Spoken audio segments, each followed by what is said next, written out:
esimesena siis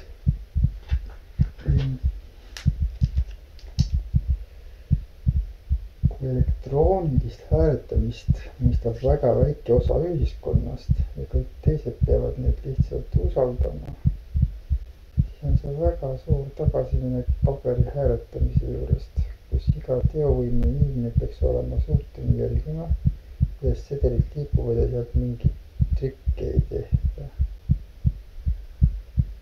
Ega see paberitega trikitamine minu arust see on veel kahtlasem.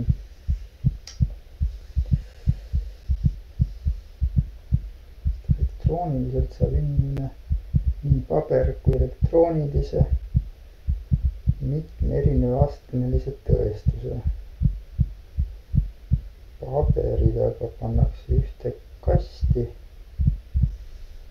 ja kes teab, missuguse mustkunstiga need samasugused kastid äkki saab ära vahetada, kui on valitsus vahetunud näiteks, siis saavad valitsuse vahetusega saab ka vahetada töölisi. Et ta üks ohtlik asi ole.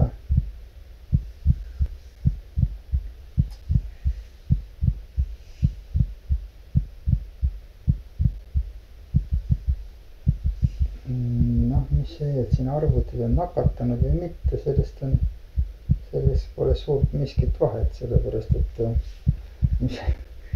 arvutis on sul võib olla 10 viirust ja mida iganes seal võib seal Kremli poolt otse olla kontrollitud, see ei puutu asjasse. Kui sa paned oma ID-kaardi arvutisse, seal on omakorda kõva turvalisus, las see olla. Siis see tulemus, mis sa hääletad, seda sa väikese lisamuudatusega, kui see demokraat nüüd siin natukene, kuidas nüüd öelda, ei saa öelda ebademokraatlikuks, siis on puhta keelatud. Kuna arvatakse, et demokraatia on hea sõna. Aga ütleme, teha seda asja ausamaks ja targemaks ja inimestele vajalikumaks seda hääletusprotsessi, ütleme siis niipidi, siis see on nii lihtne lisa. Inimene hääletab kas siis arvutiga või arvutita, mobiiliäpist või telefoni teel helistades, andes oma andmed, kes ta on ja kus ta helistab. Võimalusi saab palju olla, et ei pea olema mingid üliturvalised. Ja siis, kuna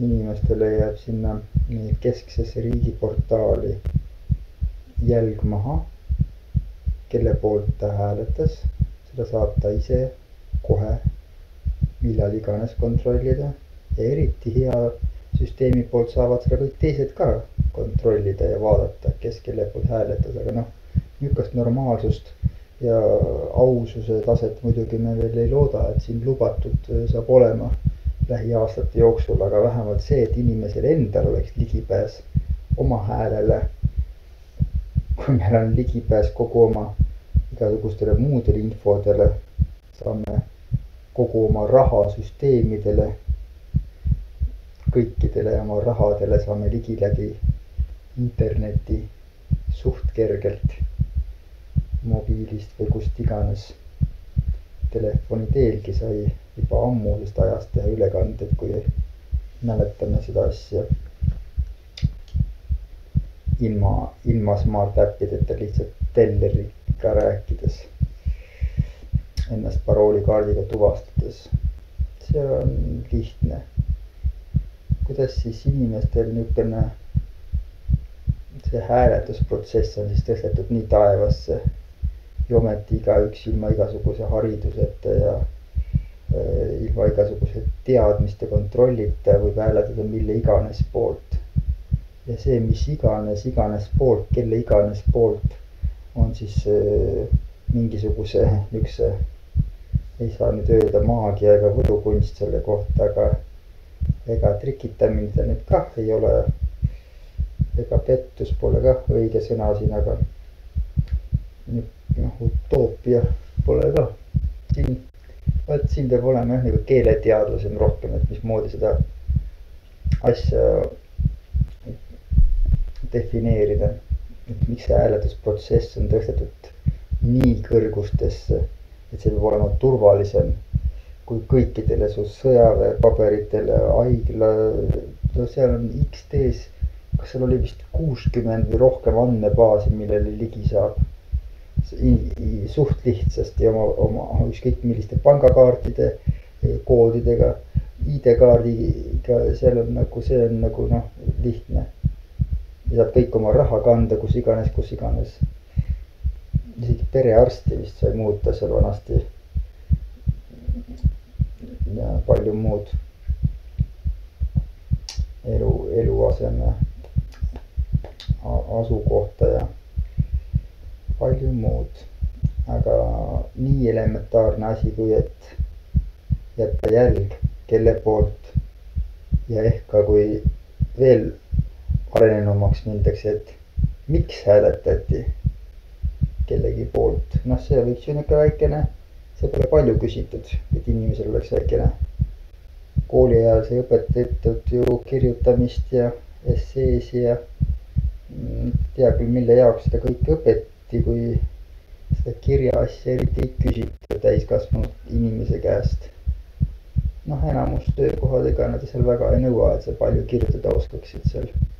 Nõuavad küll, et sul peab olema keskharidus või suuremad töökogemused ja mida palju kõike veel. Lausa keeleoskuseid kohtades, kus aga kirjaoskust on tegelikult väga vähestes töökohtades vaja. Seal ja kui juba lugeda oskad ja seal natukene kirjutada seal elementaartasemel, seal koolilapse tasemel, siis juba piisab enamustes töökohtades. Ja sellises olukorras ei ole palju küsitud tegelikult, et kogu selle 10-12, jumal teab, mitte mõnel on seal veel, et vähemalt need, kes oskavad kirjutada ja oma mõtteid väljendada, võiksid ju panna sinna väikse veerand lehti kirjutust juurde, et miks just see ja nii ja see aitab mitte muud asja arendada, et ja seda siis vaadatakse, et seda sihukese asja selle inimese kohta ja ja sealt saab juba edasi palju areneda seda asja päris tarkuse poole, et päriselt hakatakse aru saama, mille poolt hääletatakse ja miks, sellepärast, et sealt saab hakata siis vajadusel kunagi, kui rahvas sellega nõus on, saab hakata märkima veel kategooriaid, miks, mille poolt hääletatakse, miks, mille poolt ei hääletata, et hakkaks kujunema selle rahva pilt ja vajadused ja loomulikult saab seostada ära erinevate meie eestlaste ja eestofiilide kultuuriliste arusaamadega inimeste arusaamad nendest, kordan iseennast siin palju, aga arusaamad, mis on aru saadud nende arusaamadest, nende võtame siit mis iganes, esimene asi, mis kätte juhtub, mis meil siin on, Valev Mirtem, see vist ei ole eriti Eesti nimi, aga ja vale hakkab valega pihta nimi, sensitiivne Eesti, tervistajad, nõiad, psühholoogid, paras punt. Selles mõttes, et siin võib olla kindlasti, kes siin on, Väino Post, Aksinõid, siis mis meil siin veel võib olla, Tiit Teras, Chakrand, siis võib siin olla veel, äkki jääb veel siit mõni silma.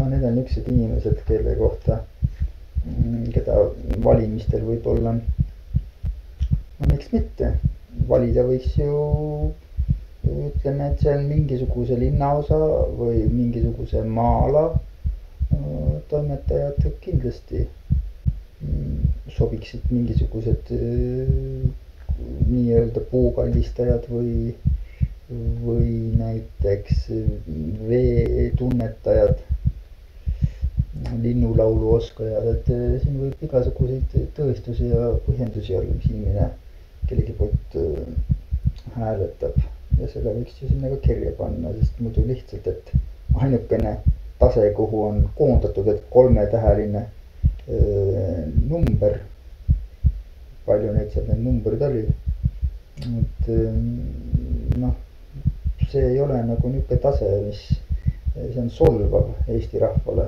et see on kõik, mis sult küsitakse ja sa ei saa ise mitte mingit tõestust kuskilt, et su hääl jäi sinna, kuhu ta jäi, et su hääl on tagantjärgi arvestatav, põhjendatud, et see loeb kellegile. See lihtsalt on kastitäis hääli ja kus me teame, mis valitsuse põhjal täpselt samasugune Pitseriga kastitäis ideoloogil saab ju olla seal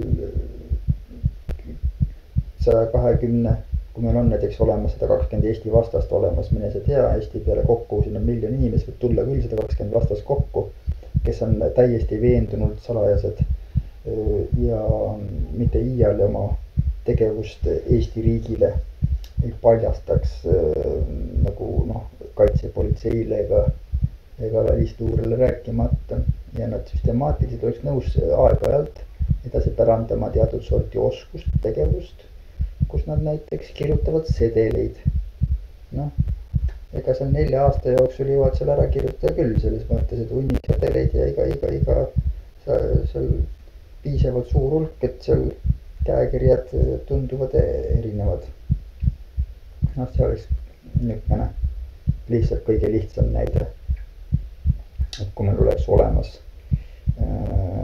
mingeid niisuguseid välisjõude meie maal, keda meie süvariik, süvaeestlaste, iideestlaste niisugune olemus pole suutnud välja juurida, kes siin on nagu paha hammas jäänud siia, keda ressursi ja mitmete muu olukorra puudusel pole kuidagi välja saadud ja teatavasti ka hammas organismi ei tervenda, kui ta ebahea on, ta tuleks ikka välja juurida või siis parimal juhul parandada, kui on midagi parandada ja kui saab parandada.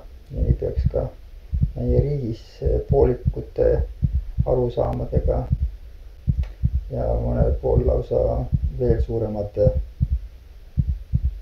puudujääkidega inimestega toimima. Eelkõige peaks neile andma ka võimaluse minema põgeneda siit, sellepärast et kui nad ilmselgelt ei ole nõus selle iidrahva ega iidrahvaste ühegi teadaoleva niisuguse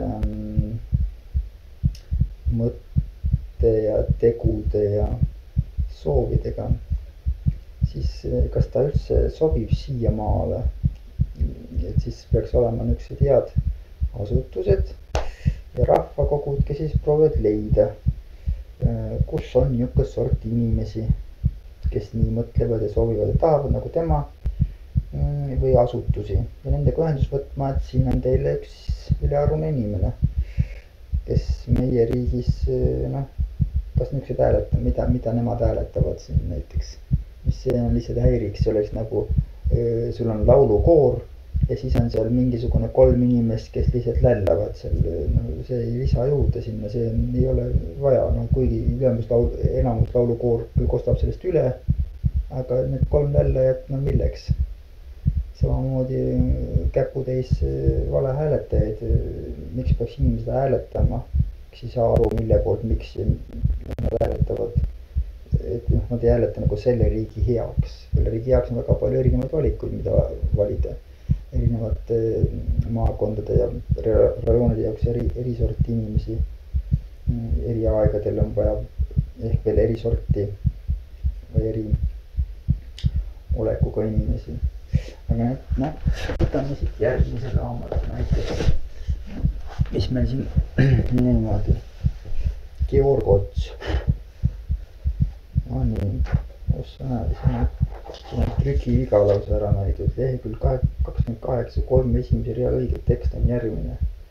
Palju kui tahad, mu mees, ma ei pane teda enam pahaks ja sina, Koolas, anna mulle andeks. No näed, vaat kui viisakas asi, siin on kohe ära toodud need asjad. Vot, niisugune ilus raamat. Tallinna Riigikogu konservatooriumi lõpetajad. Näiteks keegi võib hääletada kellegi poolt, et mina hääletasin selle poliitiku poolt, sest temale väga meeldib Georg Ots ja minule meeldib ka Georg Ots. Ja ma arvan, et inimesed, kes saavad aru Georg Otsast, on väga selle riigi tunnetuslikud inimesed või noh, ilmselt kasulikud selle riigile, sest ilmselgelt siis tal võib ka muud asjad rohkem paigas olema. Ja siis ta võiks need paigas olevad asjad veel sinna listida, sinna võiks hääletussedelisse. Ja ega see midagi keerulist ei ole. Noh, või võtame näiteks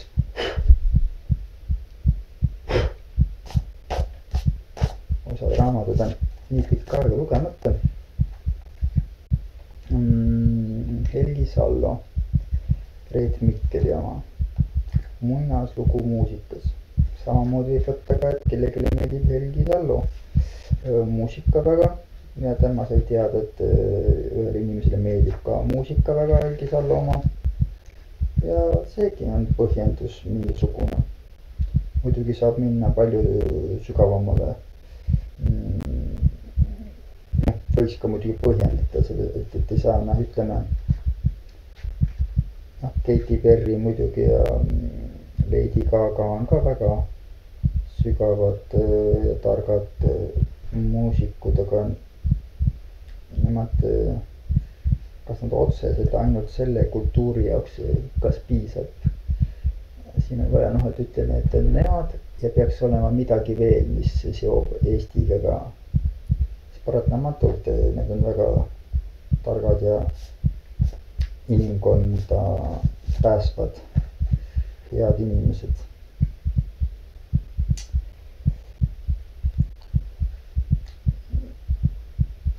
Siin on räägivad plaksutamisest. Üldse plaksutamine üks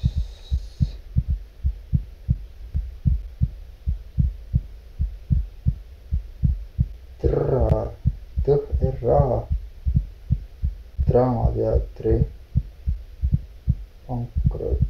Rapla etendusel jälle plaksutati kohas, kus ütlen, sa võta mu söögiisu ära. Äkki on meil kõigil vajunud jandiks ja kukume draamas läbi. Äkki on meil kõik vajunud jandiks ja kukume draamas läbi.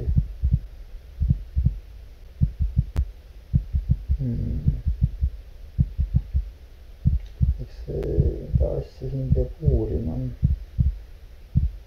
Endel Pärn, Vaino Uibo, Hans Milberg, Hans Stein, Ring, kes siin kõik mainitud järjest on.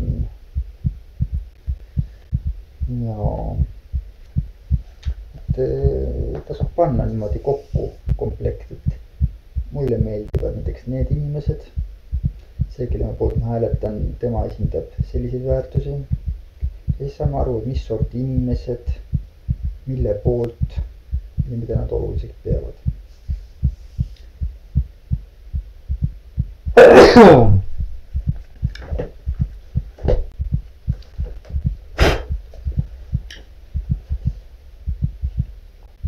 Miks võib ka olla välismaal? Muistest maagidest, tänapäeva illusiooni. Muistest maagidest tänapäeva illusioonideni. Vot, et võib võtta küll, et näiteks saad mingisugune Eesti inimene. Kas meil tänapäeval enam peabki nii enam Eesti inimest olema, piisab, et ta lihtsalt tark ja arukas on, võib-olla tuleb väga tark afriklane siia, kes saab aru palju rohkem, kuidas on maaelu vaja arendada kui keskmine lipsumees, kes mõtleb, et siia võiks mingisuguseid bensutehaseid juurde ehitada, kus mingisugused või lennuväljakud võib-olla või mingisuguseid muid välismaa mingid mänguväljakuid, kus saab siin suurt raha lihtsalt, hea koht, kus lennukitega mitmelt poolt tulla strateegiliselt, et muud väärtust ei olegi, geograafiline punkt lihtsalt, kus nemad saavad raha teenida selle ala pealt. Mingi niisuguse mõttega mehed näiteks kindlasti ei ole siin mitte mingit pidi paremad kui ükskõik missuguse muu maa, mis see sõna nüüd oligi. Kuidas öelda murjam teisiti? Noh, siin ei ole midagi pistmist aafriklastega, aga siin oli ka pistmist asiaatidega. Mõtleme, no see selleks. Igatahes põluri õhtusööki etendamine ja igatahes piisab ka sellest, jah, kui keegi teab kedagi, kelle poolt hääletab, et mis tema väärtused päris on. Ei saa lihtsalt öelda, et noh, kui pole muud öelda, siis tõesti ütle, et ta ütles kunagi niisuguse lause ja minule see lausest piisas nagu on. Aga noh, ütleme, võib rohkem võtta, et sellel inimesel on niisugused asjad ja minul on niisugused asjad ja kui ta niisuguste asjadega tegeleb, millesse mina näiteks ei püündi ega ei küündi, siis ilmselgelt ma arvan, et tema peaks niisuguseid asju oskama rakendada ka siin kas kultuuritöös või poliitikatöös või siin mitmes muus vallas, et siin see pole nüüd keeruline hakata inimestele kirjutama, miks nad kellegi poolt hääletavad, see oleks normaalne miinimum. Noh, ja siis võib veel see määrata, et kas ta on avalik või uurijatele avalik või ainult riigikomisjonile või iseendale kas või märge. See on lihtne tänapäeval elektroonikas määrata seal ja väga muretsema turvaliste asjade pärast, kui me suudame pangas kogu oma pangaraha, et on meil väga lahtiseks tehtud ja mitmed muud läbi interneti ja ainult turvalisemaks nad lähevad üleöö. Sest tulevad järjest uued trikid välja, mille kaudu vanasti ligi saadi ja need järjest klapitakse kinni, need augud. Ega see midagi miskit nii keerulist nüüd ei ole. Ja näiteks võib võtta näiteks, et sa hääletad kellegi poolt, sest tal olid head vandenõuteooriad, mis hakkasid mõtteid käima, ei suune sellega oli julge mees. No võtame need, olgu need siis maa või reaalsuse mingisugused niisugused, kuidas seda nüüd öelda, kujud, algvormid või siis lendavate lennukite, mismoodi see ilmamees nimetaski need valgeid sabasid seal. Üks hea uus Mati või kes ta nimi oli. Igatahes põhjusi on palju, miks kelle poolt hääletada. Väga raske on leida põhjuseid, miks mitte. Selles mõttes, et kui sa hääletad kellegi poolt, aga sul ei ole ühtegi argumenti, miks aga oma sõnadega välja kirjutada. Noh, lisa sinna kas või artiklid siis enne, miks.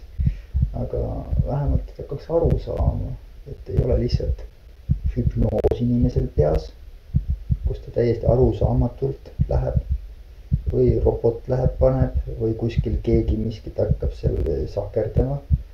Sest kui ikka on, ütleme, 500 täpselt üks sõna-sõnalt ühesugust kirjutust seal, miks kellegi poolt hääletatakse, noh, ega need võltsida siis ka nii lihtne ei ole seal ümber kirjutada või seal miljoni inimese soovid, et miks nad kellegi poolt hääletavad, et ja siis kui hakatakse ju pärast saab ju lihtsasti vaielda,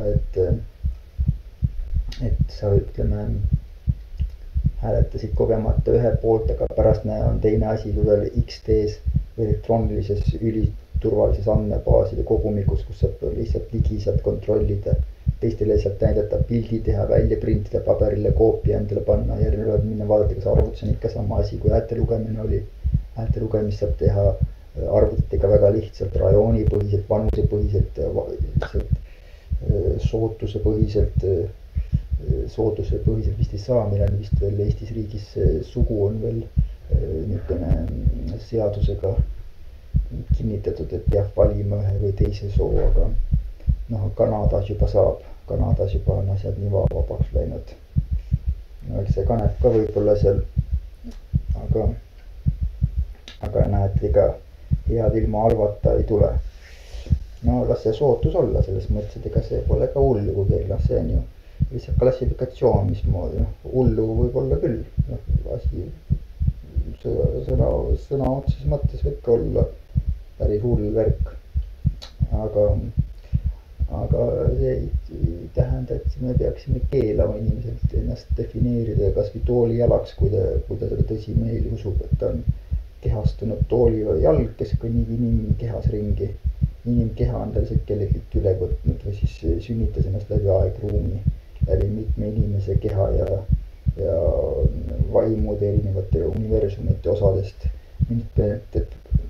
Võttis mitmed inimesed üle ja läbi nende spermade ja üsade lõpuks tekitas ennast siia, aga algselt oli toolijalg, et see pole mingisugune hullumoodi hull idee, et see inimesel võib olla küll, noh, las ta olla selles mõttes, et see pole miskit, suurem osa jääb ehk ikka matideks ja katideks.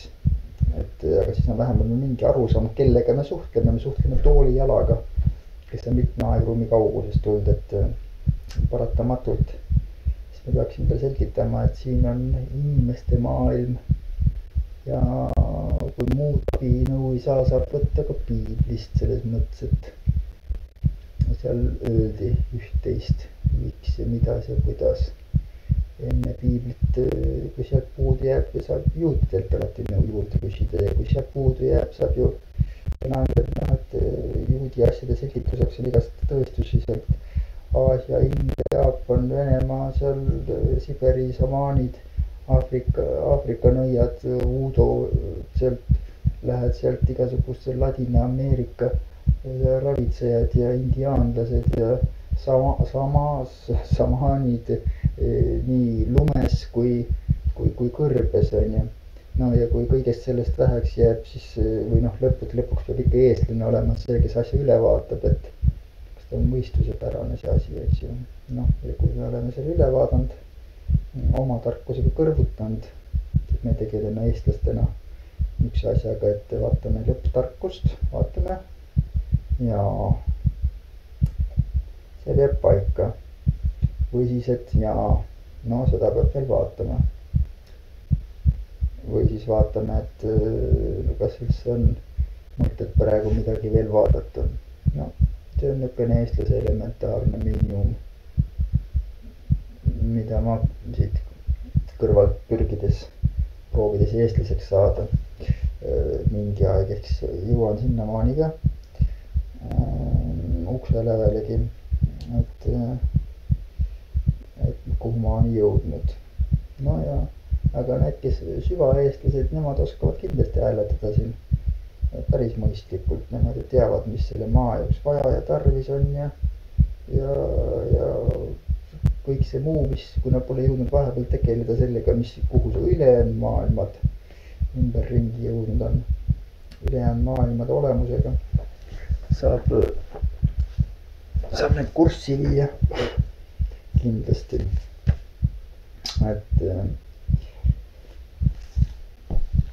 see pole hullu, et kõik need inimesed, kes on maa küljest lahti, nendega saame kurssi viia läbi interneti ja igasuguste muude informatsioonivabadustega, mis hetkeliselt on lubatud. Vaat, kus räägivad, raha on veer ja veeres seegikord taskust märkamatult välja, nõnda et võlad jäid sel aastal ikka võlgadeks. Uuel kevade tulekul hakkas isal oma põllukese ees hirm. Kuidas nüüd ikkagi saab ja mis teha, hädaldas ta. Selle asemel midagi ette võtnud või teinud oleks. No jah, näiteks ütleme, kas see on eestlastik niisama hädaldada ja mitte midagi ette võtta. No ütleme, kui su häda on konstruktiivne kriitika ja tähelepanu, mis ärgitab teatud asju, soojendab õigesse suunda. No siis võib veel andeks anda, kui ta on hädaldamine, mis on juba ammu tuntud teada täda, või ammu tuntud teadad lahendused, siis on seal juba mitte alati, aga tihtipeale lihtsam. 16-aastased. Armastus, sa magus, kallis mesi. Aado Reinvald. Jaa. Et maailm muutus mulle korraga teiseks. harilik karjamaa, kuhu pa viidi, tundus paradiisina. Linnud laulsid hoopis teisiti kui varem. Päike tantsis lausa lihavõtte püha tantsu. Ja ojake kivistel helises kui kannel. Võib-olla sellepärast, et Miili ise näitaski mulle kõike seda, ka loomu. Ja armastus on niuke asi. Ja see maa ilu ja Eesti ilu, ega see tuleb aru saada, kui inimene on paneelmajade vahel oma aju. Noh, ega see ei ole, nüüd mõtle nüüd hästi loogiliselt, see ei ole lihtsalt niimoodi, et mingisugune teeme ühte maha ja teist paremaks ja et seal argiga kuskile lähme nüüd siin sakstele siin tuld alla andma. See nüüd pole päris see asi, aga lihtsalt elementaarselt, et mõtle, kui sa võtad looma või olendi või kelle iganes, kasvatad ta näiteks ühes väikeses karbis ülesse, kus annab tal väikse trajektoori, mille piires liikuda. Ja noh, tihtipeale ka selekteerivad informatsiooni, mida tuleb kus ainult tihtipeale vaatava, aga just, ütleme elukeskkond on. Või on näiteks elukeskkond mitmekesine, naturaalne, looduslik, et kus peab inimene tihtipeale mõtlema, tegib uusi mõtteid, uusi ohte, uusi lõhnu, tunnetusi, nägemusi ja mis ta silmaga näeb, on palju mitmekesisem. Ja mitmekesisem sellepärast, et loodus ja puud ja asjad on ju väga mitmekesised. Ja see ajule paratamatult ilma uuringuteta peaks aru saama, et see ajule on ütleme arendavam. Selles mõttes, et aju saab kohe alguses peale mitmekesisemaid mõttemustreid. Ja seega näiteks peaks aru saama, et vahest on mingil grupil, kes on arenenumast keskkonnast, võrreldes vähem arenenumate inimestega, juba ainuüksi sellepärast rohkem õigus. Sellepärast juba see demokraatia väga hästi ei sobi, sest tema paneb ju kõik on nagu üks. Inimene, keda on näiteks seal võib-olla kuskil laboris üles kasvatatud või piltlikult või sõna otseses mõttes või muidu näiteks ütleme ühiskonnas, kus ei ole tal lubatud mõelda ega aru saada elementaarsetest asjadest. Ja siis on kõrgväärtustest parima sperma ja parima ema üsa kaudu algusest peale armastuse ja parimate meditatsioonidega esile toodud tervislikuma toidu ja suurima armastusega laps tervislikus keskkonnas, kus kogu kogukond pidevalt harib ja kasvatab last ja üksteist ja pidevalt keerab üksteist paremaks.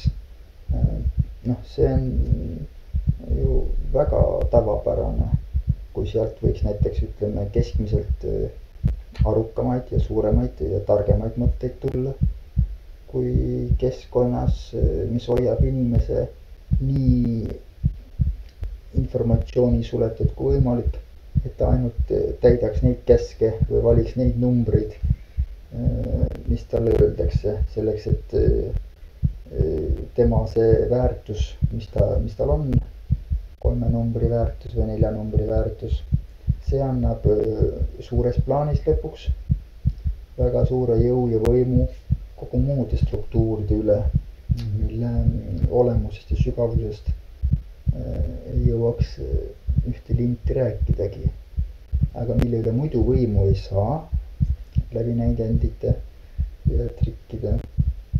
Kui pole suurt massi, kes ainult läheb sihtide peale ja selleks, et nendega konkureerida ja tihtipeale normaalsed ise hakkavad samad trikki tegema ja endal teha mingisugustki partei moodi asja. Vahest panevad lausa nimeks ka samamoodi erakond või partei, et oleks ikka samas karjas ja muidu liiga erinevad, siis ei lähe läbi. Ja nii see on. Nii see on.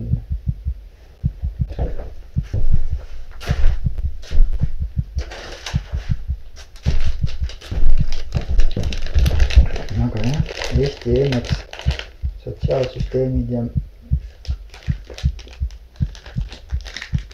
töötukasvusüsteemid ja igasugused niisugused on meil üliarenenud ja heal tasemel. Aga paratamatult nad on demokraatia hüppes vangis. Küll neile ei lubata näiteks ligipääsu elementaarsetele andmetele, et näha, kas keegi on kuritegelikult pervertiseerivate käitumistega, nagu näiteks naiste peksmiste või muude sadistlikute riigi turvalisust ohustavate tegevustega seotud, mis annaks ju kohe teatud leveli.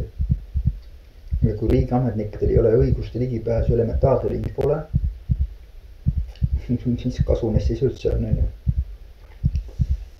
peale käsutäitjate, siis me saamegi neid ju lihtsalt sõimata, et ega nad on lihtsalt käsutäitjad, ega nad ei tea midagi.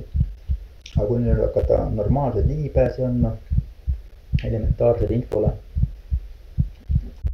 nad ise peaksid siis aru saama ka ühiskonnas, et kui nad ikka pätitempu teevad siin riigis, siis ei ole üldse keeruline enamustel inimestel, kes tunnevad vähegi mingid ametnikke teada saada, missugune kamraad ta on. Ja eks see on muidugi sellepärast, et valimise tulemused ka salajased hoitakse, sest ega pätid enamasti ei taha teada, et kes et nad pätid on ja kes kelle poolt hääletab, sellepärast et see ei lähe nende pikaajaliste plaanidega kokku. Avused ja normaalsed inimesed, aga see-eest on väga uhked, mille eest nad hääletavad, et see ei ole mingisugune keeruline.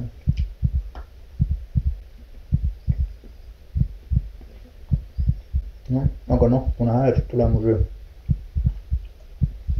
arvatavasti ei lubata teha avalikus.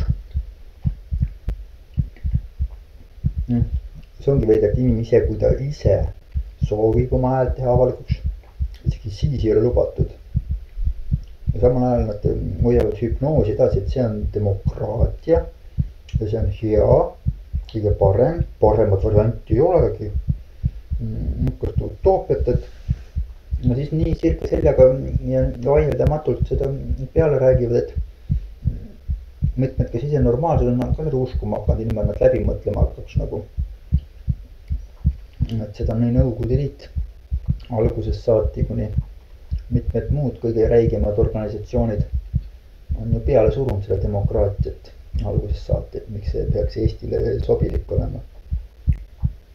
Miks me järsku selle valime kõikidest muud, et see kas ei tundu trikk, et kõik need muud haigete süsteemid ja järsku ühte nad kõik promovad. See on muidu, et kõik, mis iganes muud, aga kõik järsku kannavad lipsu. Et muidu kõik muu on raadios ja telekas ja meedias vale, aga kui nad räägivad psühhoteelsetest ainetest, et see on siis järsku see on tõsi ainukesena, mis nad räägivad. Ja nii edasi, eks. See list on väga suur asjades, mis hakkad niimoodi vaatama, et mida väga kahtlused organisatsioonid suruvad peale ka teistele, inimesed peavad ühtemoodist rääkima. Ja kui isegi normaalselt, nagu kuninglikud organisatsioonid ja nii edasi, ja teadlased ja kas asja ausalt on uurinud, proovivad näiteks siis hakata ütlema, et tegelikult, kui nüüd asja ausalt vaadata, on nii ja naa. Näitena võime tuua ju David Nutt, kui sa paned David Nutt Sky News, kus tuleb väikene paariminutiline klipp, kus see doktor, kelle tausta võiks ennem uurida, see on ikka meeletult kõva taustaga vend võrreldes tavainimesega, kes selle teemadel räägib avalikult. Ja temale proovitakse ette heita, et kuidas tema julges Inglismaa vastu ühe kõige kõrgemal tasemel inimesena sellel alal, kelle laborid on teinud arvatavasti kõige kõrgemal tasemel ja suuremaid uuringuid, mis on avalikud, eks salauuringuid on ammu tehtud suuremaid seal võib-olla Ameerikas, aga ütleme avalikult teadaolevaid valitsusuuringuid. Ja tuli välja, et hobusega ratsutamine on tunduvalt ohtlikum kõikides mõõtmetes kui ekstassid ja LSD-d ja muud niisugused asjad, et ja mitte ainult ohtlikum ja arvatavasti vähem kasulikum ka loodusele ja kõigile muule. Ja eks ta muidugi seal kogu tema organisatsioon likvideeriti poliitikute poolt, mitte teiste teadlaste poolt. Teadlased muidugi toetasid, kes ausad olid. Ja eks kui selle klipi ära kuulata, mis saate ise ka aru, on isiklik sõber veel see inimene, kes seal räägib Eesti väga olulise vajukorrasolekute organisatsioonide tippudega. Ühte ma tean isegi kohe kindlalt, kellega ta on väga isiklikult sõber. Aga muidugi nimesid pole siin ülearu hea nimetada, miks uurida.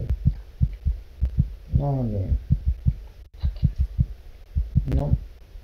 Kõik need muidugi Einar Laidna, Ülo Vooglaid, need tänapäeva inimesed siin, Malle Pärn, kes on julgenud midagi rääkida. Ja eks nad pidid tegema teatud toru kaudu, teatud moodi, muidu poleks üldse saanud, eks. Aga nemad on ju ka rääkinud elementaarseid lihtsaid asju, aga need ei ole mingid ülikeerulised asjad. Lihtsalt välja mõeldud targasti. Tuleb aru saada, mis on välja mõeldud, selles mõttes välja mõeldud, need on kõik tõestused ja väga palju uuringuid ja tausta ja loogikat ja arusaama. On tapatud ära tõe tuumad ja siis see lihtsalt rahvale toodud.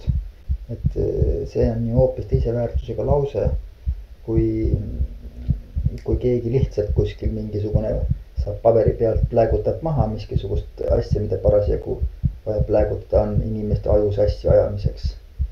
Miskuses eraldi on organisatsioonid, kes kohe saate õppida ja kuidas ajada tõde ja aju siis assi. Et see ei ole mingi vandenõu, et niisugused asjad olemas on siin mitu tuhat aastat elementaarne õppeaine olnud lausa niisugune, kus ta omakorda arenes välja veel fraktsioon, tõe ümberpöörajate fraktsioon, et olenemata selleks, mis tõde on, vaid lihtsalt, kuidas sõnadega murda ja võita. See oli näiteks advokaadid tulid sealt välja. Selle kohta oli kuskil ma mõtlen.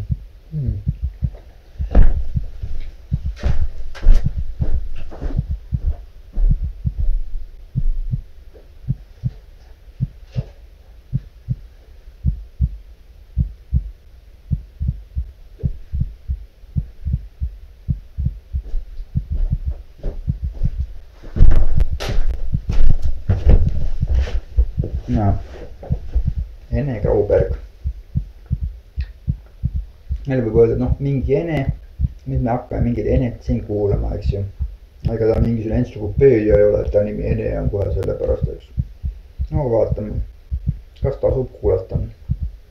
Äkki on rohkem tark kui sellel alal. Näiteks tema räägib loogikast ja väitluskunstist. Äkki ta teab rohkem, mida ta räägib kui keskmine inimene, kel lihtsalt arvamused on selle osas. Kõik arvamused võivad ka väga head, et tõepäraselt olla, kui inimene on väga tõepõhine inimene. Aga vaatame. Õppinud Tartu muidugi algus on kurb, põline tallinlanna. Võib-olla tol ajal oli see nagu positiivne asi, aga õppinud Tartu Riiklikus Ülikoolis matemaatikat, Leningradi Riiklikus Ülikoolis filosoofiat ja loogikat, olnud samas aspirantuuris, kaitsnud filosoofia kandidaadikraadi teemal episteemiliste mul jääb kohe puudu klassidest, et niisugust lauset välja lugeda. Episteemiliste modaalsuste loogiline analüüs. Kirjutanud üle 40 töö tunnetusteooria loogika metodoodika küsimustes. Kirjutanud üle 40 töö. Igatahes tundub rohkem kui keskmine ülikooli või ütleme keskmisest põhikooli selle, mis see on see keskkool, jah. Keskmisest keskkooli inimesest kindlasti rohkem võiks öelda asjaga kursis. Ja temal oli siin siuke asi, et tema rääkis siin sellest Pätiva või selle advokaatid, kuidas nad arenesid. Vaata, on olemas niisugune asi nagu tõe tunnetamine ehk maieuutika.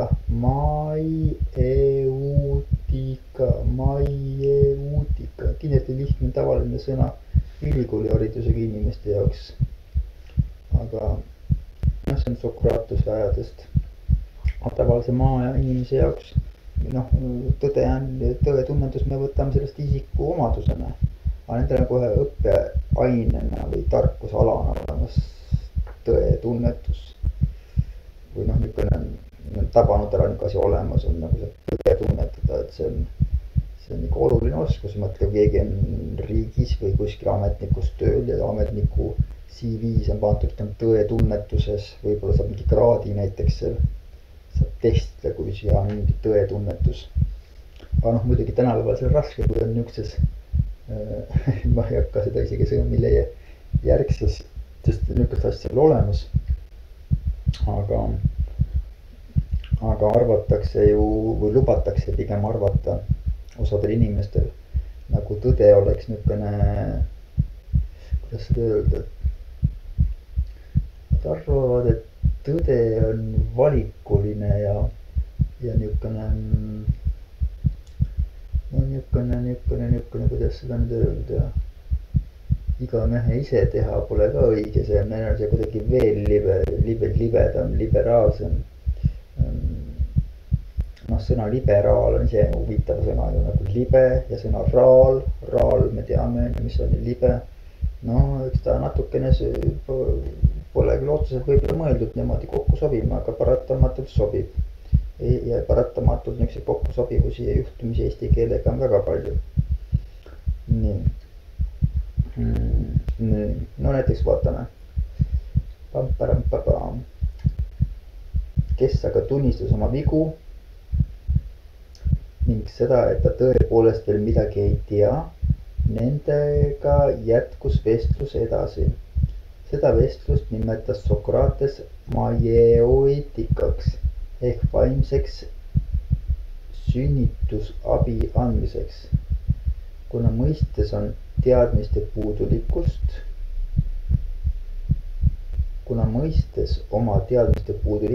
pidi inimene vaimselt justkui uuesti sündima.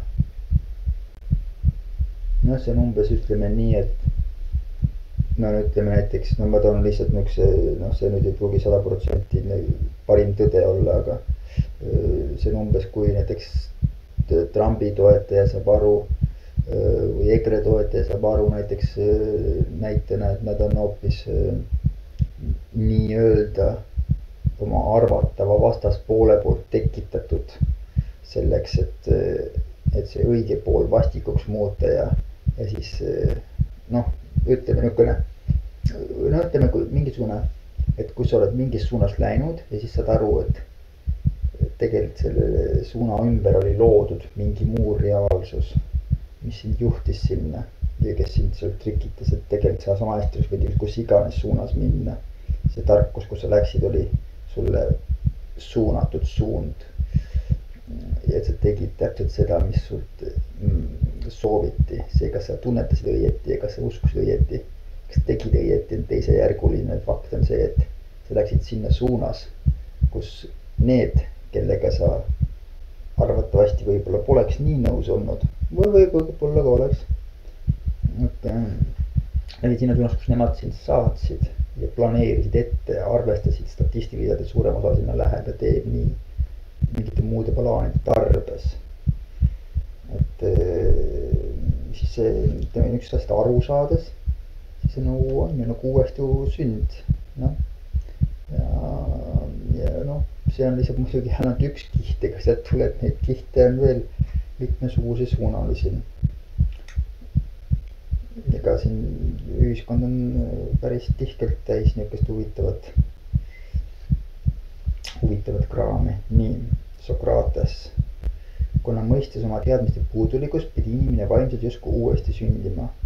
Sokrates tahtis, et vestluskaaslane jõuaks õige teadmiseni, mõistete õigsuseni ise. Temaga oli tõe tunnetamise marjueetika lihtsalt abiline ja kaasõppija. Nii et vastupidiselt sofistidele käskis Sokrates vaidluskunsti, käsitles Sokrates vaidluskunsti kui abinõu, mis aitab leida kõlbeliseks eluks hädavajalikku kindlat tõde.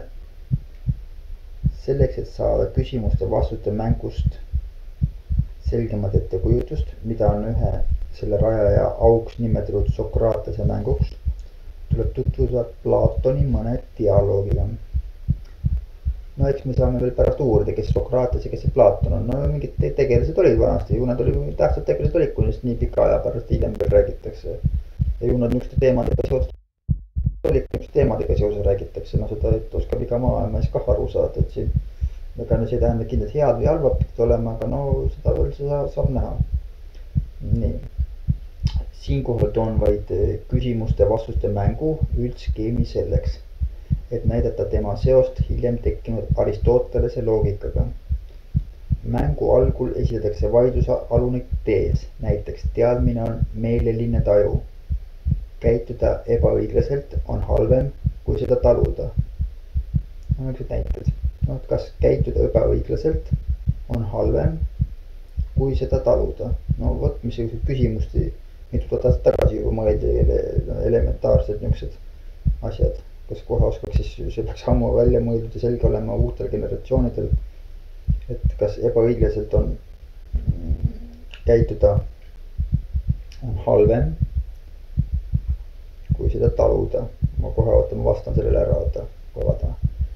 Käituda ebaõiglaselt on halvem, kui seda taluda. No loomulikult käituda ebaõiglaselt on halvem. Erisugused asjad, üks on ohver, teine on sadist. Nii.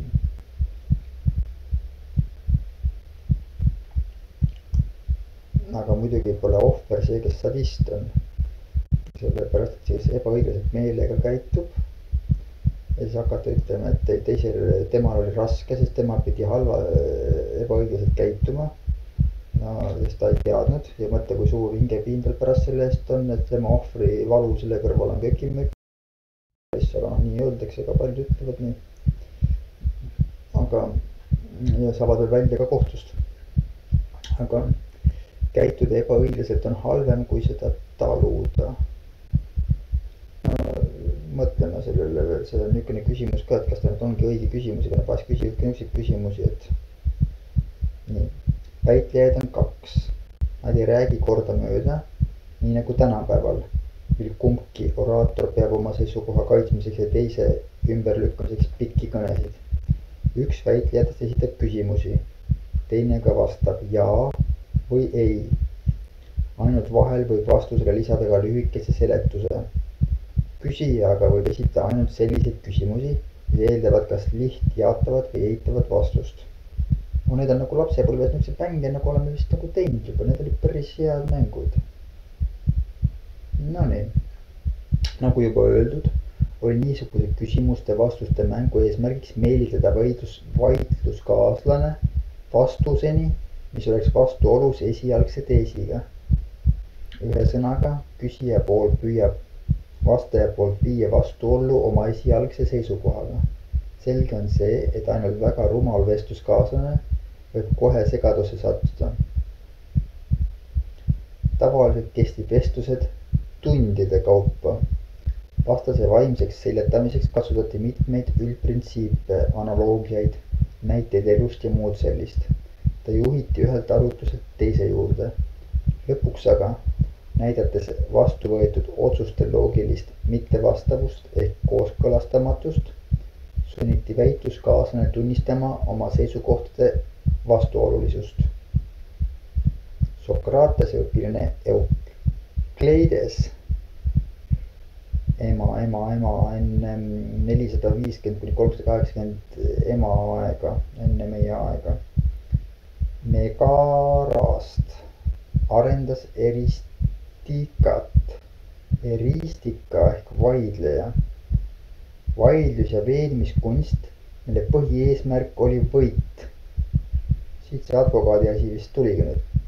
Võit ükskõik milliste vahenditega. Eukleides ja ta õpilased kasutasid mõistete analüüsimisel sokraatilist meetodit. Suurt sümpaatiat tundsid nad sofistide vastu, väljendades neid üsna tihti. Selleks näiteks oli Eukleidese sofism valetajast. Keegi ütleb, et ta valetab. Kas ta valetab või räägib tõtt? Kui ta valetab, siis ta räägib tõtt. Kui ta räägib tõtt, siis ta valetab. Selle näiteks on Eukleidese sofism valetajast. Keegi ütleb, et ta valetab. Kas ta valetab või räägib tõtt? Kui ta valetab, siis ta räägib tõtt. Kui ta räägib tõtt, siis ta valetab. No see on ju selles mõttes lihtne. Keegi ütleb, et ta valetab. No siis tuleb vaadata, kas ta valetab või mitte. Kui ta ei valetanud, siis ta ilmselgelt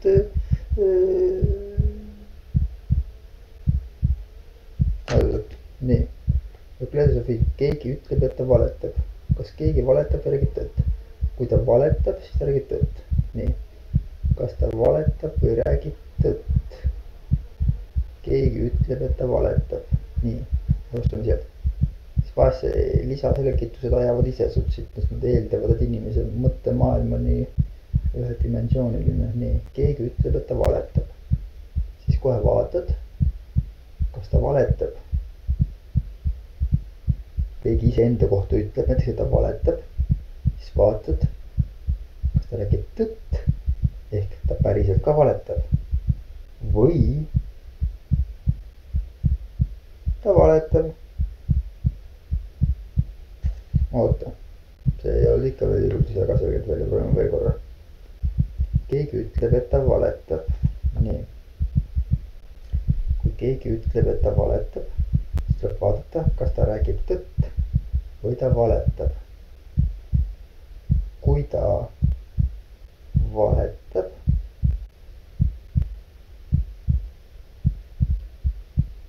et ta valetab, siis ta räägib tõtt. Ja kui ta tegelikult rääkis tõtt, aga valetas, et ta valetab, siis ta on valetaja. Nüüd, kui aga see, kes ütles, et ta valetab, tegelikult ka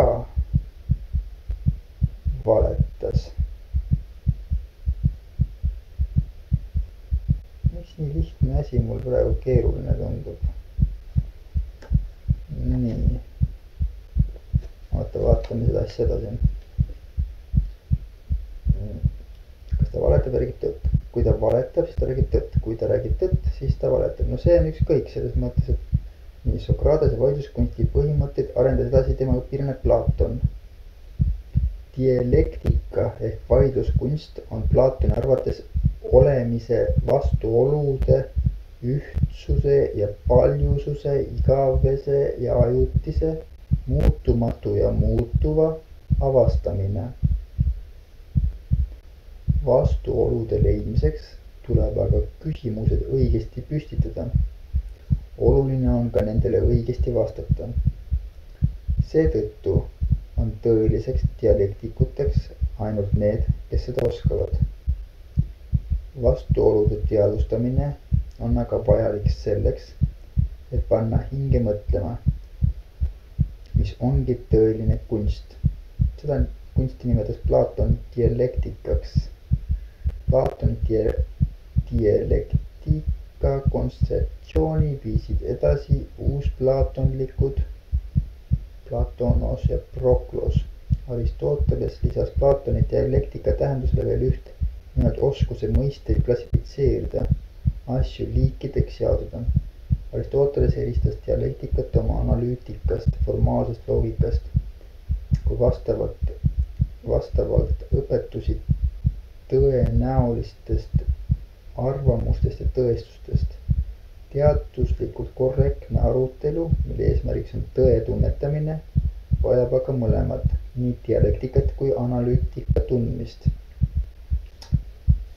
No ütleme, üks tõemees on meil, see on lihtne.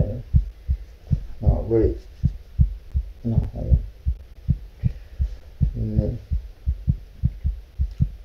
Ühesõnaga ikka paras suur, nad on ikka seda asja ikka kõvasti läbi mõeldud.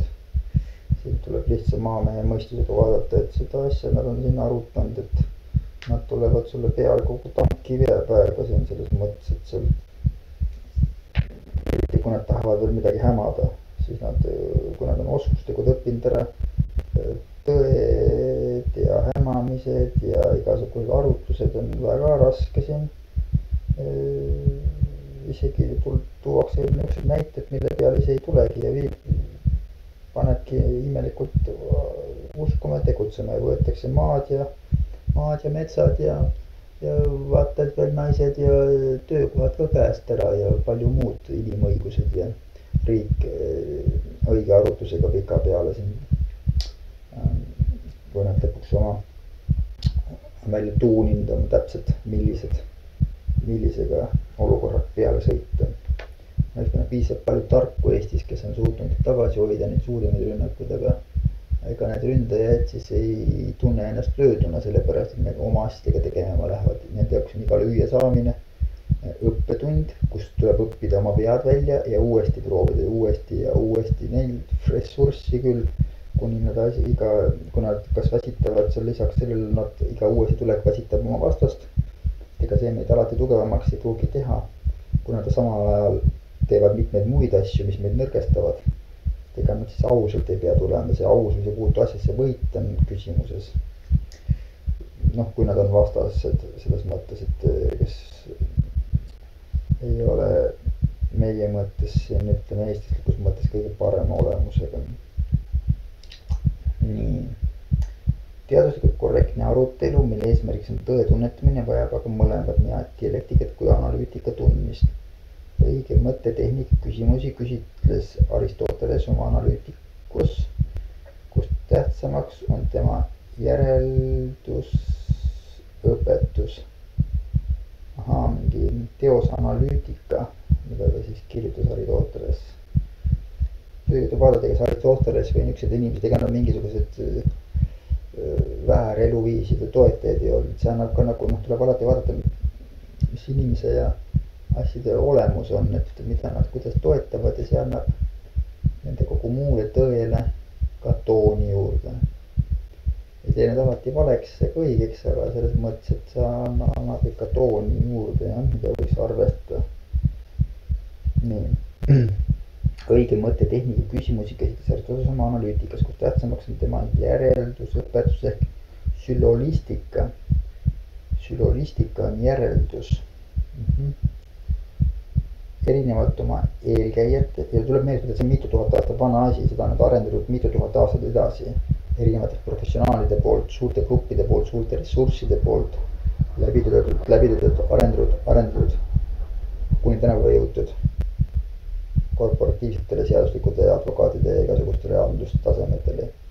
Ja niisuguse tasemetega peavad meie poliitikud, kultuuritegelised ja muud tarkpead kemplema, kui välispiiri lähme siin hoida ja igast muud oma rahva mingisugustki orja seadust vähendada. Et ja meie keskel on hästi palju neid tegelisi, kes ei luba meil oma rahvalt vabadust sättida. Ei ole nii lihtne siin midagi toone, vaata see lips tegi seal seda ja tegi toda. Eks sa proovi ise niisuguste vendade mitu tuhande aastate arutlustete peale. Ega nad saa nüüd seda arutluste kasutanud, kasutavad kõike muid niisuguseid võtteid ka, teaduse võtteid ja igasuguseid muid asju, millest on täitsa siin lausa promoti, et küll on raadiolained olemas ja küll on kemikaal olemas ja küll on energeetilisi, igasuguseid utoopilisi, igasuguseid asju, mida arvatakse, et võimeline ja vahest näitab, et tundub, et ongi, mis saab inimese mõtteid ja olukorda hetkel muuta või murda.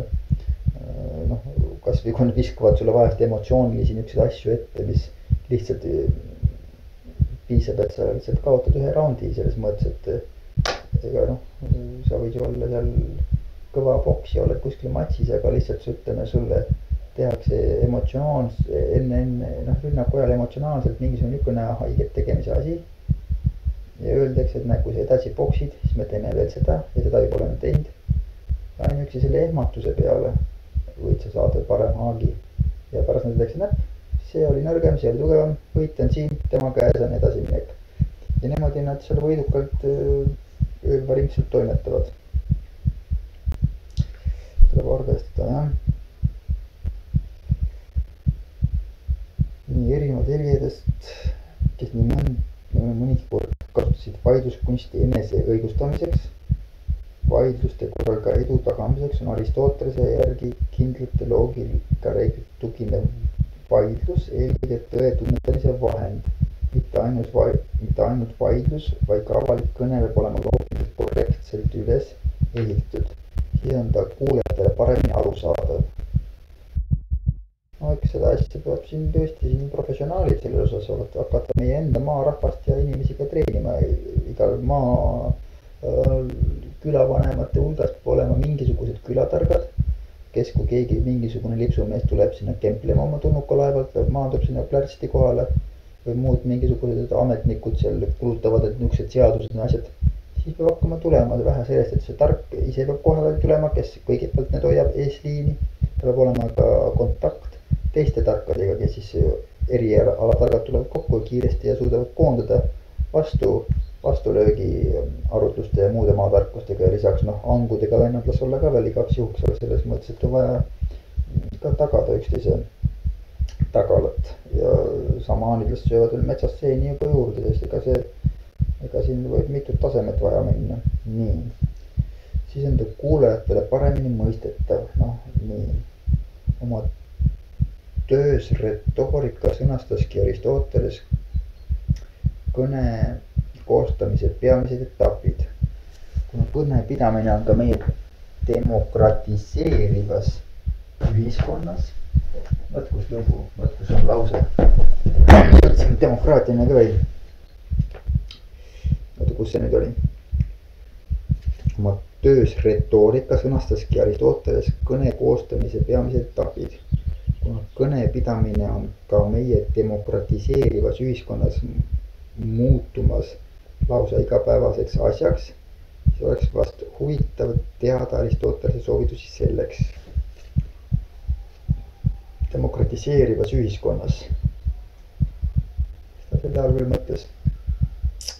Esiteks tuleb alustada materjali valikust, teiseks selleks, et kõne saaks ülimalt veenev, on vaja loogiliselt liigendada, kolmandaks kõne ladususe ja nauditavuse eesmärgil vaja ta keeleliselt läbi mõelda, neljandaks selleks, et vabalt esineda, on vaja kõne pähe õppida, viiendaks kõne tuleb esitada kõigile retoorika reeglite kohaselt, selleks on vaja arvestada intuatsiooni, diktsiooni, seste, miimikat. Adolfil oli siin nii mõnigi asi selles osas paigas, võib-olla lau Jumala enda poolt. Aristotelese aegsed retoorid, mitte ainult, ega Venemaa pool on eriti profid selles ajas, et nemad tuleb kahepealne kotkas tuleb meeles pidada, oli Rooma Rooma sõjaväe logo ju. Saksamaal kah ja Venemaal siiamaani, et ega see logo seal niisama kah ei ole. Eks me kunagi tuleb Eestile kah enda logod siia. Nii, esiteks tuleb alustada materjali valikust. Nii.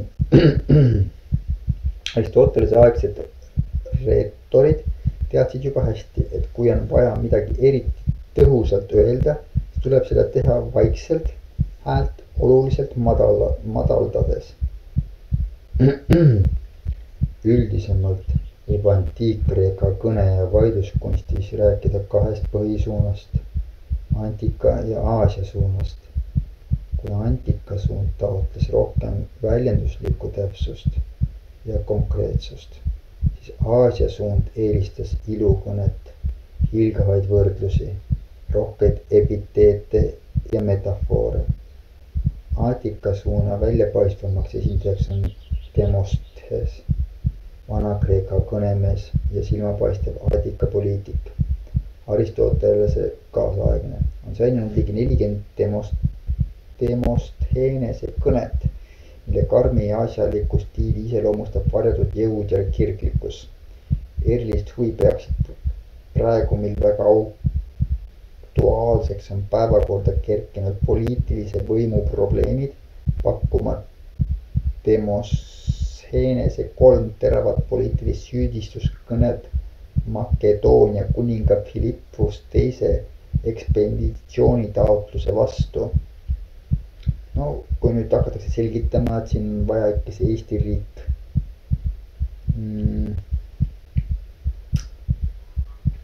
ega ma tegelikult ei tea ju, kas see asi üldse lindistab, siin ma korra igaks juhuks vaatan selle asja üldse järgi, üks moment. Lindistab. Nii. Kas akut ka on? Akut ei ole siit näha. Saab olla. Nii. Kus ma oma asjaga nüüd jäingi? Et kui tuleb siin näiteks Eesti osas tuleb vanad head impeerialikud otsused, et nüüd on see kord ja rahu ja iga pudi-padi ajastu on läbi. Nüüd on aru saadud, mida kuidas vaja on. Et kas meil on piisavalt argumente tõestada selle riigi iseseisvust, vajalikkust ja kõike muud, arvestades, et nad võivad tõestada väga lihtsalt, et meie riik on ammu mitmekihiliselt üle võetud ja pilpa peal hoitud ja me sama aeg, kui me siin oma arust oma mingit piiri ehitasime, sama aeg kogu riigi sisestruktuur oli meie välismaalaste poolt ammu meie enda inimeste poolt maha müüdud ja mis iganes see, et neile valedati või lubati või pakuti paremaid diile või nad kartsid või oli hüpnoosis või need vahendid, need pole olulised. Oluline see, et enamus rahvast arvas nii, et tegelikult oli ja see näitab, et ei ole adekvaatne niisugusele lastele, see vanasti võib mingi teine impeerium tulla samamoodi järgmine kord teha. Niisugust ohtlikku punkti ei saa jätta järelevalveta siin, kus ei oleks karmi niisugust õiget kaitsvat korda pärimusrahva säilitamiseks ja nende väärtuste kaitsmiseks, et muidu mine tea, mis nendega võib saada oma peaga ja hakkavad sul ise siin igast pürkselt ringi jooksma kuskil hangudega või igasugused ekred ja asjad ja siis tuleb Vene maru rahvuslikkus sellest ja siin igasuguseid asju võib siin, ei tasu jah. Siin arvata, et võib niisama. Et nagu võiks niisama, jah. Mul on mõned meetmed ka siin näiteks märgistuseks. Näiteks võime võtta niisuguse meene. Kellegi leiab seda kindlasti võtab hea tähenduse. Siis võime võtta niisuguse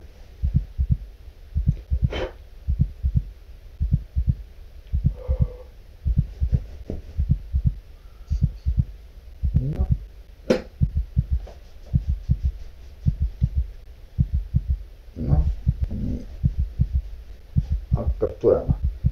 Kui vaadata nüüd niipidi, ega siis see podcast vaatab ühte teisipidi, aga see on üks niisugune kordas.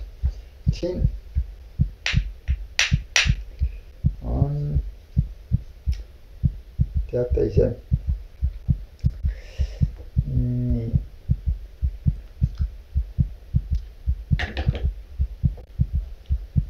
Noh, ja emalt. Nii. No, näiteks ega siin ei pea selles osas midagi eriti palju ütlema. Asjad, mis võib veel lisada. Et kus me siin käime? Nii. Ühesõnaga, noh, vahest ei arvatakse, aga me ei saa, meil on aga demokraatia on ju nende poolt toodud, kes sind valutada soovisid ja valutada sul on hoidnud ja vangistus on hoidnud. Sa arvad, miks nende enda relvi siin siis kaitsma peaks, kui meil vaja seda asja muuta on.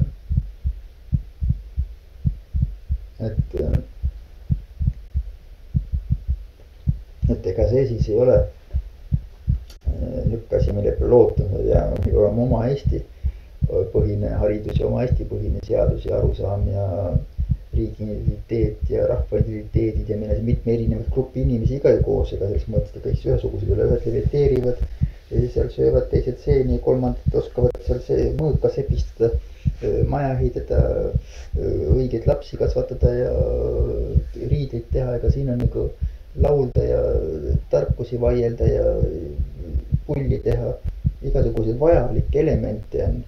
Selles mõttes, et ei saa siin ja pullimehi meil kõigid erinevates erisuguseid, on ju. Võt kui nüüd seal tuleb aru saada, et siin on mitmesuguseid inimesi ja mitmesuguseid tarkusi, ei tohi neid seal lammendada üheks, eks. Sugust asja, et kui hakkama tarkust arendama, selleks on mul lihtsalt platvormid ja moodused ja asjad juba välja mõeldud siuksed, et see kogu maailma jaoks, et siin on, mis aitaks kõiki siiamaani tagasihoidlikuks jäädes võiks ikkagi jääks muud üle kui öelda, et kõige paremini. Nii Demosthenes kutsus nendes kõikides kreeklasi ühinema, meenutas Ateena kuulsat minevikku ja vabaduse armastust ning kõneles sügava pettumusega tolleaegse demokraatia müüdavusest.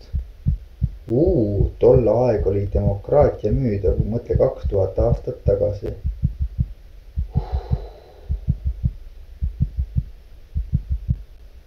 Kuhu me nüüd jõudnud oleme? Kõnedel oli väga suur mõju Ateena rahvale. Seda tunnistas ka Philippos ise. Võib arvata, et Attika kõne ja vaidluskunsti suund on enam väljendust leidnud Lääne-Euroopa kultuuritraditsioonides. Aasia suunda ka mõjutanud Bütsantsi kaudu Vene ja teiste slaavi rahvaste kõne ja vaidluskultuuri. Üks oli nagu emotsionaalne, niisugune tõõ, teine oli niisugune, aga algust, ega Venemaa teab mõlema poole algust, ega see kotk on niisama kaks pead pole. Siit peaks ka selgeks saama, miks Lääne-Euroopa teadus- ja haridussüsteem on loogika endiselt. Siit peaks ka selgeks saama, miks Lääne-Euroopa teadus- ja haridussüsteemis on loogika endiselt scientorium, teaduste teadus, tähendus ja miks slaavi, eriti aga vene kultuuritraditsioonides on loogikast tihti lihtsalt mööda käidud. Meie uueneva ühiskonna praegune pöördumine näoga Lääne-Euroopa progressiivsete saavutuste poole peaks tähendama ka loogika tunnistamist haridus- ja kultuurisüsteemi üheks tähtsamaks aluseks.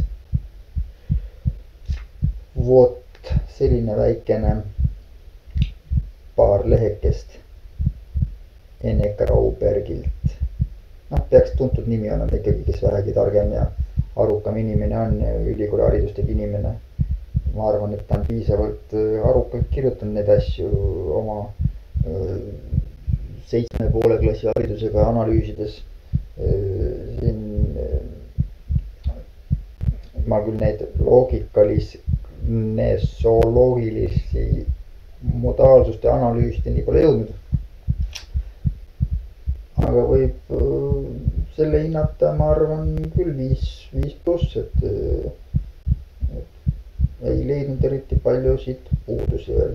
No aga mul pole suurt haridust ka ega tea selles mõttes, aga juba tõetunnetust üht-teist on kaasa antud, et selle võib panna siia normaalsete raamatute sekka. Samal ajal, kui meil on mingisugune Kaplinski siin,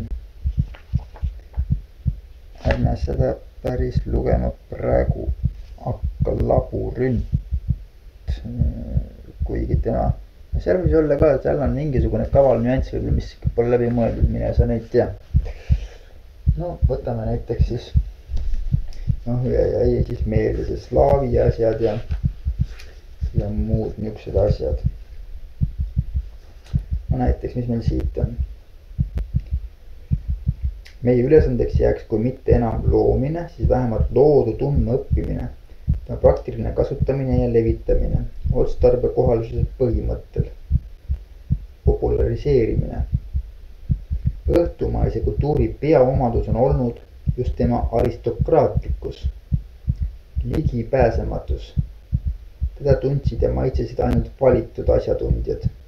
Võhikutele hulgale on see jäänud Võhikutele hulgale on see jäänud raamatuks 7 pitseriga. Antiikne kultuur on populaarne, rahvalik, ka hulgale kättesaadav ja maitsetav. Meil jääb üle ka selles sihis südikamalt tööle hakata. Aga see kõik tähendab ainult poliitikat ja poliitika tähendab tänapäeval ikka ajakirjandust, valimisi, parlamenti, koosolekuid, kõnesi, eriti esimest, see tähendab ajakirjandust. Roomlane kõneles, antiteeris, propaganteeris ainult foorumil, suust suhu, silmast silma, kõrvast kõrva. Õhtumaalane leidis trükikunsti, mis võimaldas kättesaadava raamatu lendlehe ajakirja lõpuks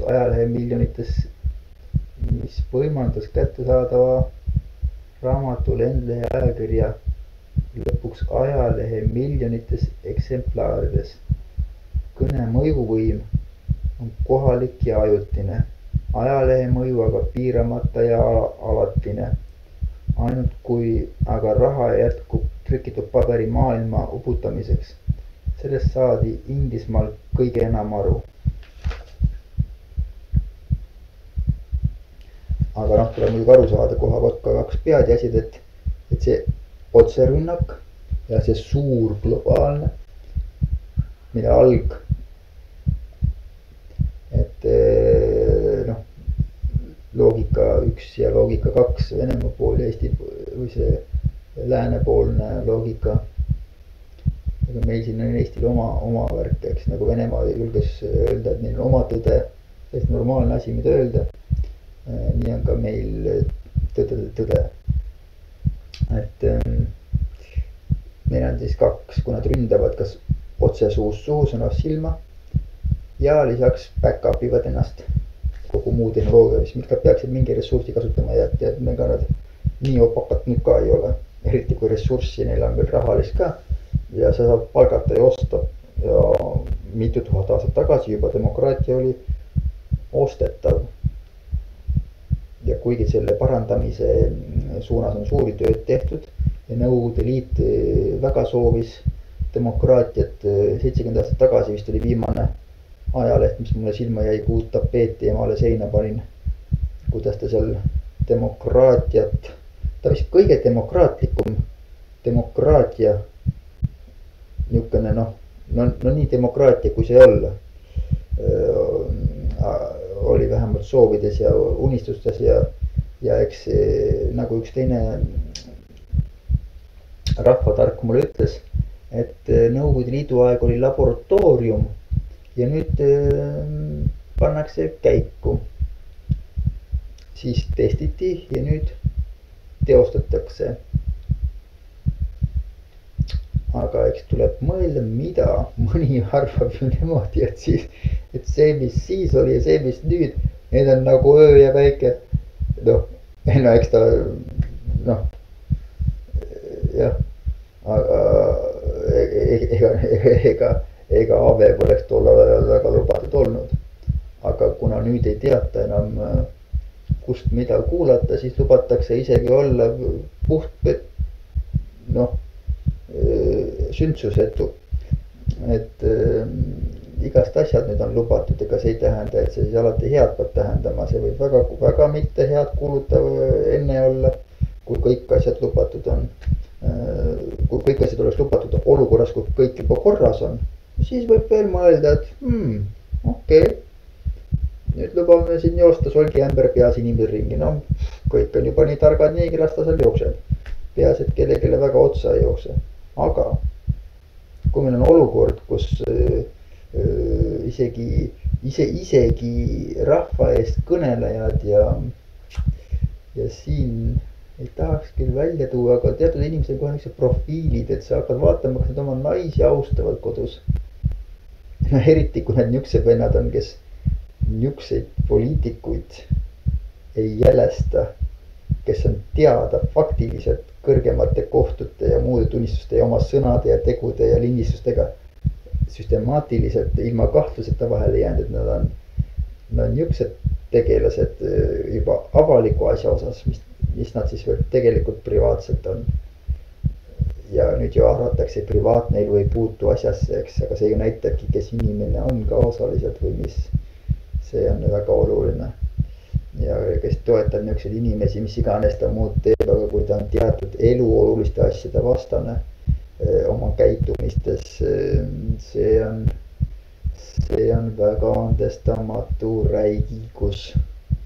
Ja need inimesed, kes väga kergeajaliselt niisuguseid inimesi toetavad, kes on saanud niisuguste räigustega toime, nende inimeste kodudesse tasuks ka. Et kui seal suured telepaatilised vaatajad, kes suudavad seal nüüd tänapäeval ju oletavasti olevat võimalik seal, eks seal, ei tea, kas Tallinna televisioonid julgeb kõik rääkida, eks ta seal natukene andis märku, nagu ta prooviks vaba. Ta on nüüd seal, mitte nagu need riigitelevisioonid seal hoiab kõik saladuses, eks olgugi, et meil on ammu juba riigi ajast ees olnud niisugused saated nagu Hallo Kosmos ja palju muud. Mille asja olemusest vist hakatakse võib-olla mõnese aasta või ütleme mitmekümne aasta, mitte nii kiiresti. Ikka pika aja pärast aru saama ja mitmed muud muinasjutud ja lastejutud, mis meil ammu loetud sisse on igasuguste paljude heade tegelaste poolt, kes on ja mitmed kõrgemad riigiametnikud ja kõrgemad informatsiooniteadlikud inimesed turvalisuse ja rahvusvahelise turvalisuse alal, kes on tuttavad. Ütleme siin, ma ei hakka küll ütlema palju, aga ega need ei ole mingisugused tilu-lilu nännutamised reaalsusest eemale saada, need on reaalsusest süvatse arusaamiseks ja nägemiseks. Saad isegi, mitte teooriast me räägime, ise läinud ju ka oma isegi mitte eriti kenasti käituvate olendite võõrasisa kehadesse ja ajast tagasi on näha, mis ta seal teinud on ja miks ja kuidas ja igast asju saab näha ja teha. Et kes on Tiit Kuusk, NSV Liidu rahvakunstnik? Las see, NSV Liidu riikliku preemia saanud. 2-kordne NSV Liidu riikliku preemia veel ja veel preemiaid ja preemiaid on saanud nii palju, et raamat on maru õhuke, aga Vabaduse lauli. Igatahes selleni, aga selle eest on väga tihe tekst. Selleni jõuame. Nii, heinapuu, kes on heinapuu, mis seal veel? Igatahes, kus me jäime? Nii, ühesõnaga Napoleoni vastusõdis sellist ka trükisõnaga. Eks trükisõna on oluline asi, eks sa teadsid meie. Nii, tänapäeval võib selle ka sõja enne võita, kui veel ainuski suurtükk saab paukuda. No sellest saati juba üle 100 aasta tagasi aru. Mis siis veel tänapäeval oleks. Nüüd veel läheks nii täpseks, et nüüd isegi hakatakse pilti õrnalt, kas pannakse väike moonutus juurde, näoilme. Kui on videos mingisugune, siis temast lõigatakse ebameeldiv pilt, pannakse see juhuslikult pildi kaveriks. See kõik muudab inimese emotsiooni, tunnetus, kui ta vaagada uudis, väsinud inimene. No tuleb vaadata, et kes neid asju seal modereerib ja teeb ja kui ikka normaalne inimene, temast tuleks ikka normaalne pilt panna, eks, ja kui ta on mingisugune koht, kes normaalsest inimesest ebanormaalset pilte seal on lasknud eetrisse, siis tuleb vaadata, kes nad seal on. See ei ole niisama. Nii. Ja pealegi peaks inimestel olema endale õigus üldse otsustada, et kui on üks uudis ühtepidi kirjutatud, siis üks nendest minust paljudest pikkadest ideedest on seal, et kui seda praegu ei hakkagi siia ütlema. Nii, võib-olla näiteks siin Eesti 2 suuremad ajakirjandus monopooli sooviksid mitmest erinevast ajakirjanduse uuendamise ideest osa saada. BBC-le kunagi sai räägitud ühte, kui ma nendega kokku siin sain Inglismaal.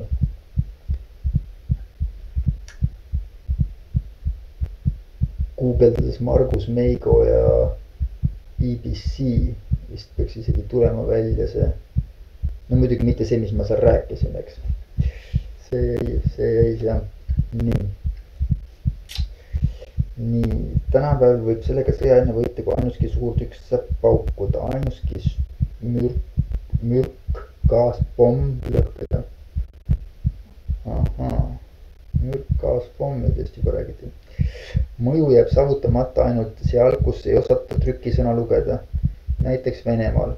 Miskipärast sealsetel võimukandjatel rahva kirjaoskus nii väga südamel, et isegi vanu tahetakse kirjamõistjaks teha. Ajakirjandus on vaimeline suurtükivägi, kellele ei suuda keegi kauemat aega vastu panna. Ajakirjandus on vaimeline suurtükivägi, kellele ei suuda keegi kauemat aega vastu panna. Vabameelne kodanik on tsensuuri kõrge valdamise pärast uhke, aga ajakirjanduse diktaator Nortšelife hoiab oma lugejate orjakarja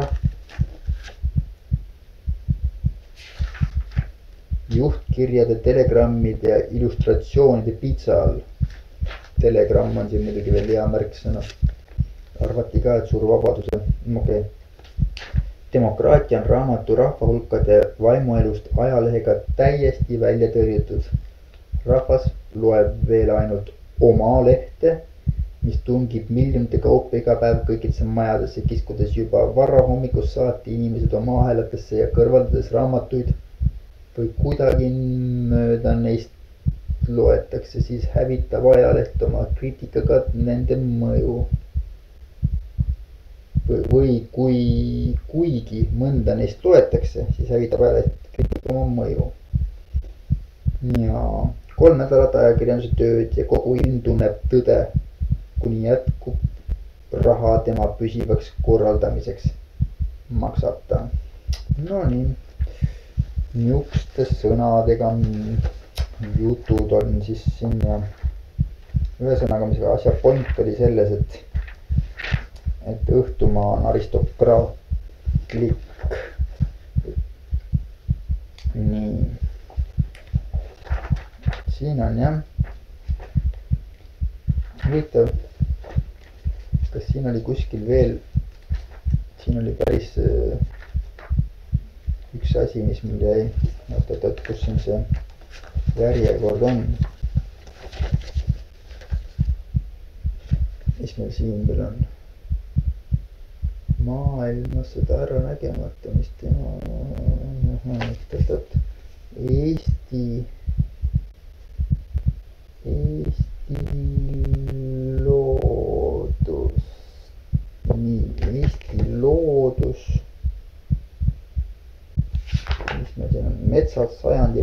kirjandusel. Eesti mereuurijate töömaid. No eks siit saab. Eks siin on igast, no ma ei tea, graafikuid. Aga eks neid tuleb ikka vaadata, mida nad siia panid. See raamat, noh, eks ta ole ka juba vasti 100 aastakest. Soome iseseisvuse protsessi käsitleva kirjanduse hulgast omab Erkki Räikkose teos üsna silmapaistvat kohta. Enne kõike on ta hubase ja põneva jutustusviisi ja ainepiiritluse oma hubase põneva jutustusviisi ja ainepiiritluse tõttu. Teose tugevaks küljeks on, et temas ei püüta iga hinna eest mingit üldsünteetilise kõike teadmiseni, mis püüe käsitletava ainestiku liigse värsksuse ja perspektiivi puuduse tõttu tooks sellelaadilises teoses paratamatult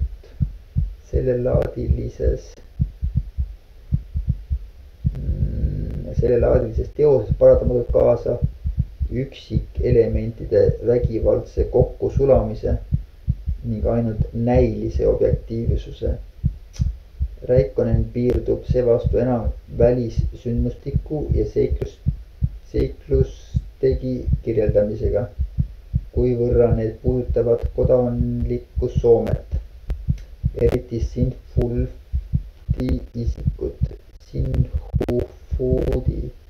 isikut.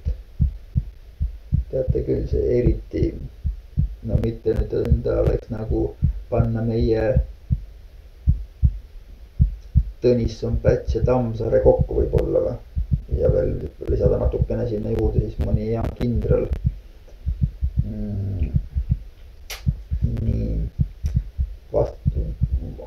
mine see tea, niisugune tunnetus tuli tema nimega.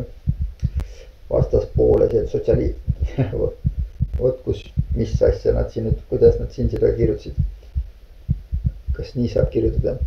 Vastaspoole, see on sotsialistide laagrisse, heidab ta pilgu vaid siis, kui see tarvilik on valgete poolt asutavate sammude selgitamiseks.